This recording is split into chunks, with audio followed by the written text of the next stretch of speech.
कृतिका, सुरेखा, आप लोग अपनी अपनी जगह ठीक हैं और निहारिका का फैसला भी। कैसी हैं आप? देखिए ना, हम आपके कॉलेज की उस पार्टी तक आ गए हैं जहां आपके कॉलेज के स्टूडेंट्स को आमंत्रित नहीं किया गया है।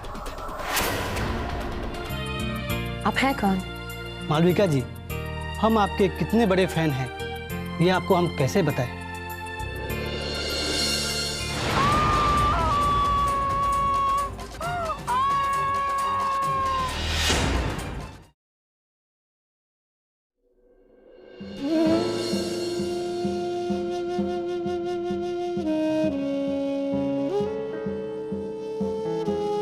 क्या बात है बिटिया, जब से आई हो परेशान देख रहे हैं। क्या बात है, अभी तक कपड़े भी नहीं बदली? कुछ बताओ तो सही। वहां कार्यक्रम में सब ठीक तो रहा ना? हाँ अम्मा, कार्यक्रम तो ठीक से निपट ही गया। हम वहां से आके आपको बताए थे ना। लेकिन अम्मा, उस फंक्शन में कुछ ऐसा हुआ जो ठीक नहीं था अम्मा, बिल्कुल भी ठीक नहीं था। अरे बिटिया, हुआ क्या है?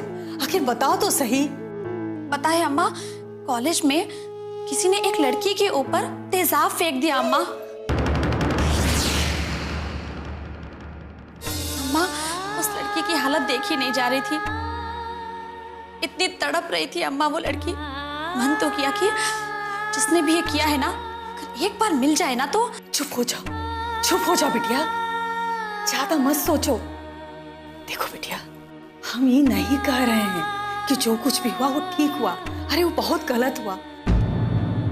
लेकिन हमारा कहने का मतलब ये है कि तुम यहाँ 4 दिन के लिए आई हो और हम नहीं चाहते हैं कि तुम किसी मुसीबत में फंसो। एक तो तुम वैसे ही दामाद जी की मर्जी के बिना यहाँ रुकी हुई हो। अगर कुछ हो गया ना ऊंच नीच, तो आखिर हम क्या करेंगे? अरे अम्मा, हम कुछ करने थोड़ी ना जा रहे हैं। हम अच्छी तरीके से जानते हैं कि हम मजबूर हैं हर तरह से। लेकिन अम्मा, कम से कम आंखों देखा हाल का हम अफसोस तो कर ही सकते हैं ना कि उस पर भी कोई पाबंदी लगा देगा। बोलो अम्मा। अरे नहीं बिटिया, हम तुम पर पाबंदी नहीं लगा रहे हैं, और फिर अब पाबंदी लगाने का हमारा काम भी नहीं रहा। अरे हम तो बस इस बात से डर गए हैं बिटिया कि वहां जो कुछ भी हुआ तुमने अपनी आंखों से देखा है। ये सब पुलिस वुलिस का चक्कर है। हम तो तुमसे बस यही कहेंगे कि तुम ये सब भूल भाल करके यहाँ से वापस चली जाओ दिल्ली, और जाकर के अपनी गृहस्थी संभालो। अम्मा, हम जानते हैं कि तुम अपनी जगह पे ठीक हो, लेकिन अम्मा जरा सोचो, उस लड़की की क्या हालत होगी अस्पताल में, क्या गुजर रही होगी उस लड़की के ऊपर। तो बस भगवान से प्रार्थना करो कि वो लड़की ठीक हो जाए अम्मा, उसे कुछ ना हो अम्मा। उस छोटी सी लड़की की भी तो एक तुम्हारी जैसी प्यारी सी अम्मा होगी ना।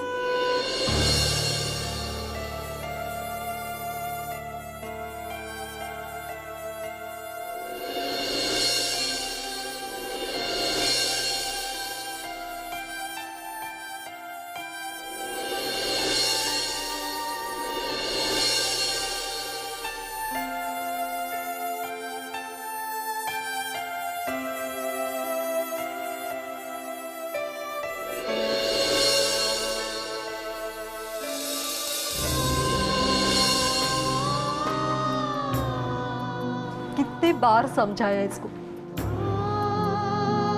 बड़े लोगों की ना दोस्ती अच्छी ना दुश्मनी।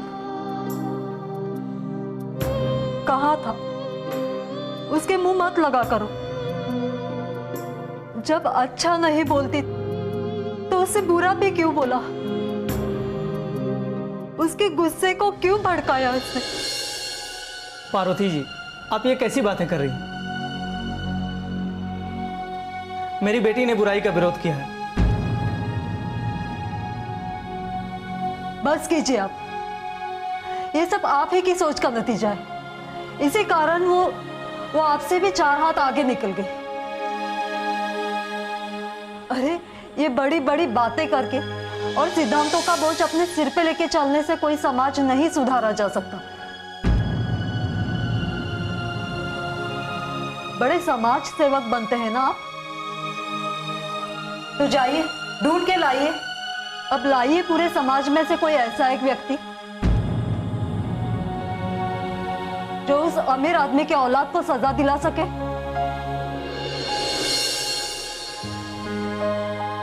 जाइए लाइए ढूंढ के। अरे कोई नहीं आएगा, और अगर किसी को आना होता ना तो अब तक आ चुका होता, और उसने बता दिया होता कि आखिर मेरी बेटी के साथ ये सब खिलवाड़ किसने किया है। देख लीजिएगा कोई नहीं आएगा उस बड़े बाप के औलाद के सामने खड़ा हो जाने के लिए।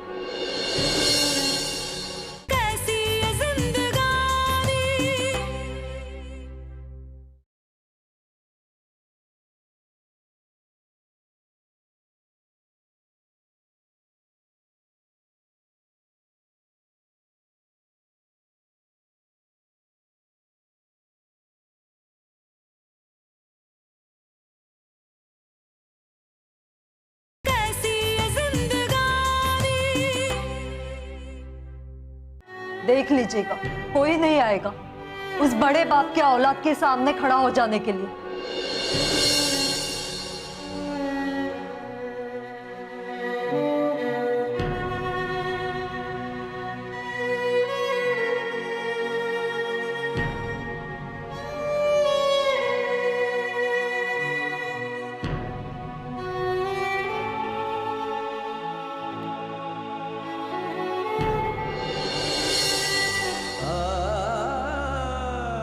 आपकी बेटी ने बुराई के खिलाफ लड़कर कुछ गलत नहीं किया है,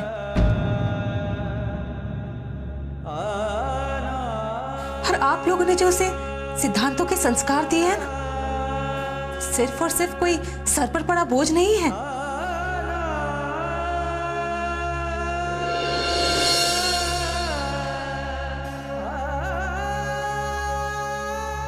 और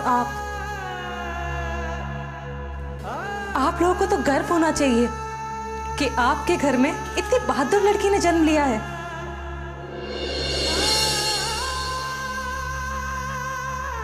और वो सब लोग कायर हैं जिनके सामने ये घटना घटित हुई, लेकिन पता नहीं किसी डर के कारण वो पुलिस स्टेशन नहीं जा रहे। लेकिन मैं पुलिस स्टेशन जाऊंगी, मैं करूंगी इस घटना का सामना। और आप यकीन मानिए कि अपराधी कोई भी हो, उसे सजा जरूर मिलेगी।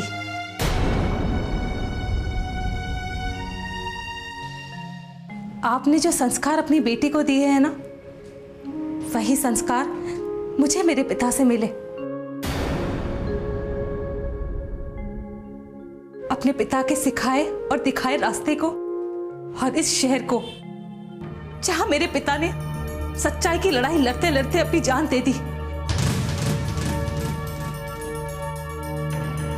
तब तक नहीं छोड़ूंगी जब तक मैं आपकी बेटी के अपराधी को सजा नहीं दिलवा देती। और ये मेरा वादा है आपसे। देखिए मैडम,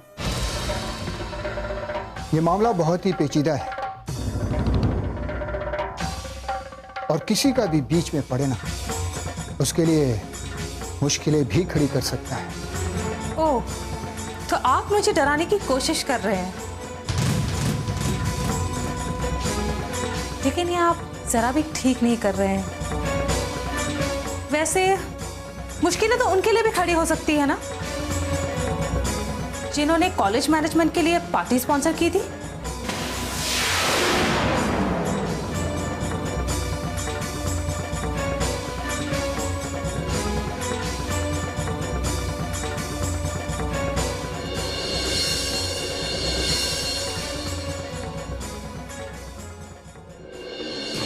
क्या बकवास कर रहे हैं मिस्टर अग्रवाल? मैंने आपसे साफ साफ कहा था कि वहां ऐसा वैसा कुछ भी नहीं होना चाहिए, और आखिर हुआ तो हुआ कैसे? और फिर पूरी रात गुजर गई, आपने मुझे बताना ठीक नहीं समझा?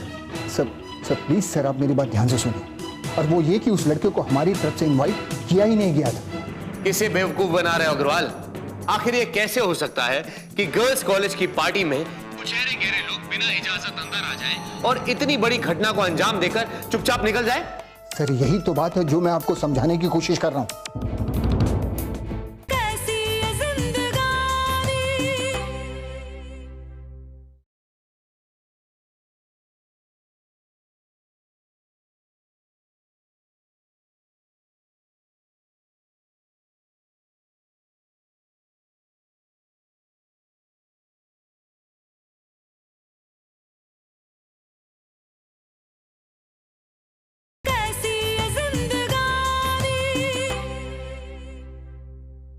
किसे बेवकूफ बना रहे हो अग्रवाल? आखिर ये कैसे हो सकता है कि गर्ल्स कॉलेज की पार्टी में कुछ गहरे गहरे लोग बिना इजाजत अंदर आ जाएं और इतनी बड़ी घटना को अंजाम देकर चुपचाप निकल जाए? सर यही तो बात है जो मैं आपको समझाने की कोशिश कर रहा हूं। सर वो लड़के अरे गहरे लड़के नहीं हैं। I mean, सर उन्हें वहां पहुंचाने वाले वही इन्फ्लुएंशियल लोग हैं जिनसे हमें अपने काम करवाने हैं। सर आप जानना नहीं चाहेंगे कि वो लड़का आखिर है कौन?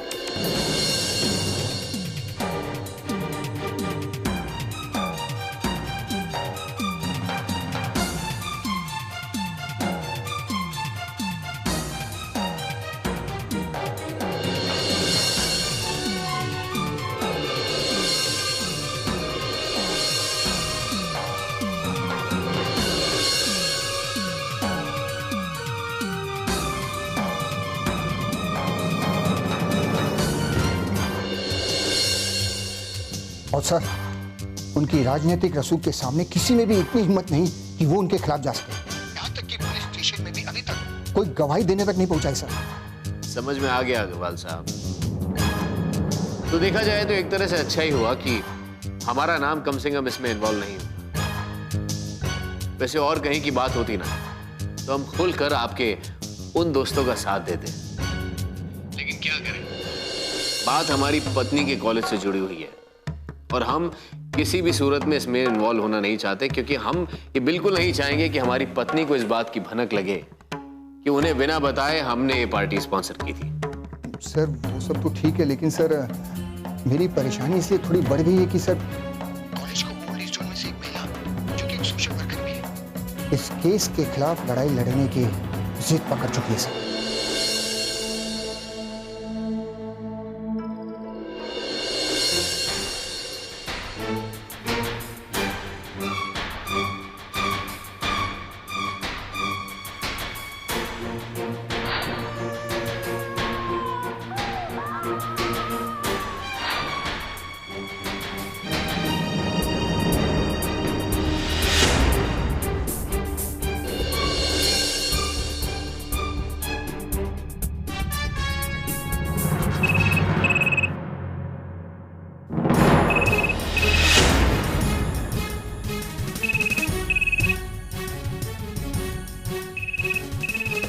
हेलो अग्रवाल साहब, बताइए क्या हाल है उस बच्ची की? देखिए आपने कहा तो मैं उसे देखने भी नहीं आई, लेकिन आप तो यहाँ नहीं आ पाई हैं मैम, लेकिन वो आदमी इस अस्पताल में कब से मौजूद है, जिसे आप अग्रवाल साहब कह के संबोधित कर रही हैं। हेलो कौन है आप? मैं निहारिका बोल रही हूँ। सोचा तो था कि पर्सनली मिलकर आपसे सारे गिले शिकवे करूंगी इस फंक्शन से संबंधित,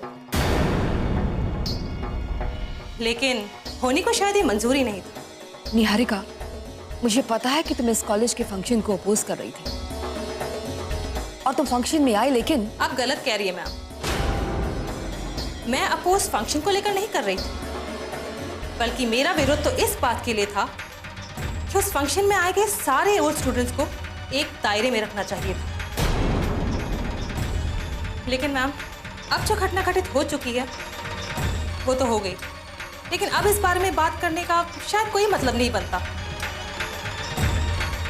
लेकिन हाँ, इस बात से एक सवाल जरूर उठा है कि आखिर उस फंक्शन के बाद ये पार्टी क्यों ऑर्गेनाइज हुई।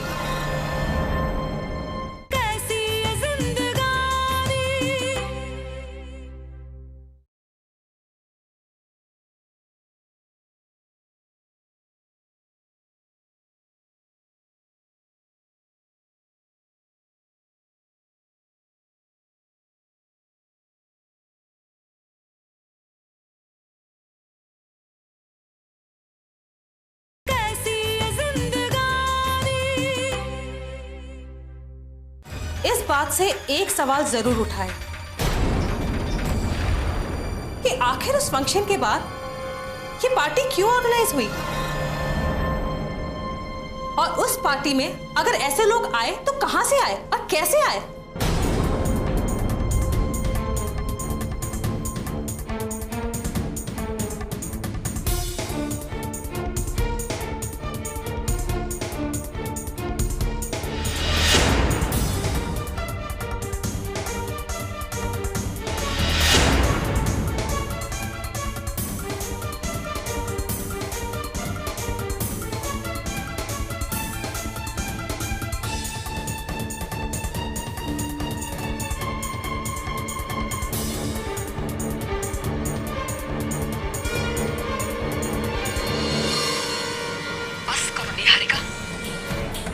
मैंने माना कि तुम एक सोशल वर्कर हो, लेकिन तुम्हारी ये बातें सिर्फ उन गलत लोगों पर नहीं बल्कि हमारे कॉलेज की गरिमा पर भी उंगली उठा रही है। और ये मत भूलो कि मैं एक जिम्मेदार महिला हूं और यहाँ हाथ पर हाथ रखकर बैठी नहीं हूं। और मेरे साथ मानसी और हमारे कॉलेज के एक्स स्टूडेंट्स और उनकी सीनियर IAS ऑफिसर आकृति भी है। और हम लोगों ने सब कुछ जानने के लिए वर्षा की फ्रेंड्स को कॉलेज में बुलाया है। और तुम देख लेना, इस मामले में हम लोग चुप नहीं रहेंगे।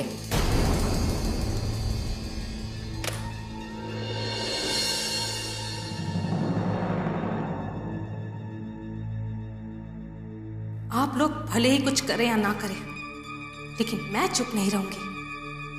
ये मेरा वादा है, मेरा वादा है अपने उस पिता से जिन्होंने लोगों की सेवा करते इसी शहर में अपनी जान दे दी।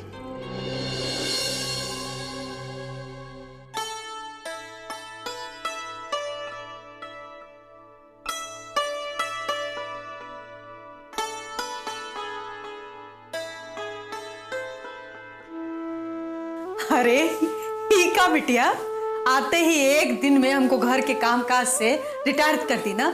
रिटायर नहीं कर दिया अम्मा, हम तो बस आपकी सेवा करना चाहते हैं जो हम कर नहीं पाते अम्मा। पता है अम्मा, हम कई बार सोचते हैं कि अगर हम लड़की ना होके लड़का होते तो हमको यूं बार बार आपको छोड़कर नहीं जाना पड़ता, है ना अम्मा? ना बिटिया, ऐसी बात नहीं करते हैं। अरे तुम नहीं जानती हो बिटिया को जन्म देना कितने बड़े पुण्य का काम होता है, और ये बात हम औरतें ही नहीं समझते। जिस दिन दुनिया की सारी औरतें समझ जाएंगी ना, तो देखना बेटियों का भाग्य कितना अच्छा हो जाएगा।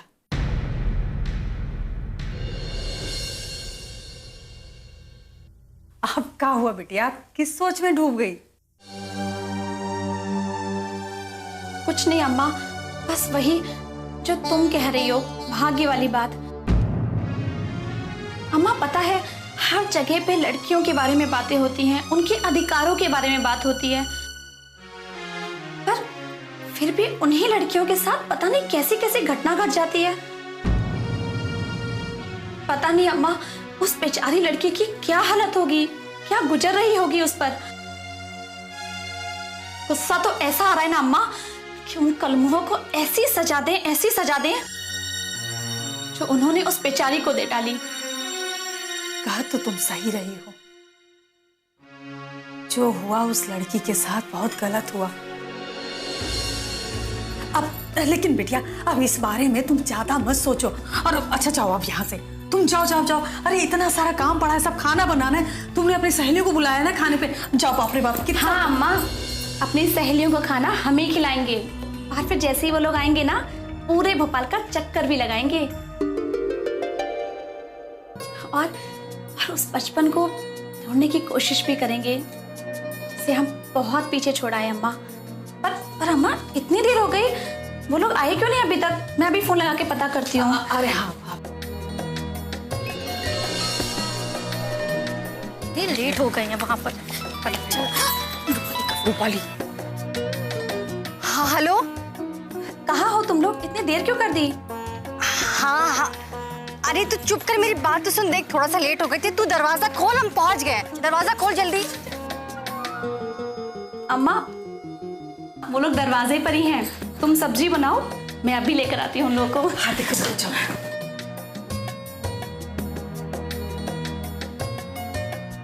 अरे गीतिका, सुरेखा, आओ अंदर आओ। चलो।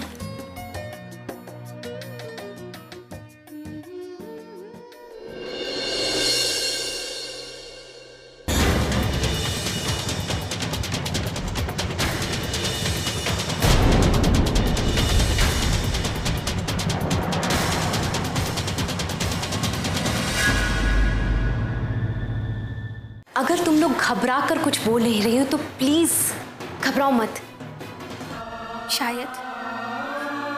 शायद यही वजह है कि हम लोग भी उन आम लोगों में शामिल हो गए हैं जिनके मन में सिर्फ डर रहता है, सिर्फ डर। पर एक बात याद रखिएगा, अगर ऐसा नहीं हुआ रस्तोगी साहब तो कुछ भी हो सकता है। आप ऐसी बात मत करिए कृपाशंकर जी।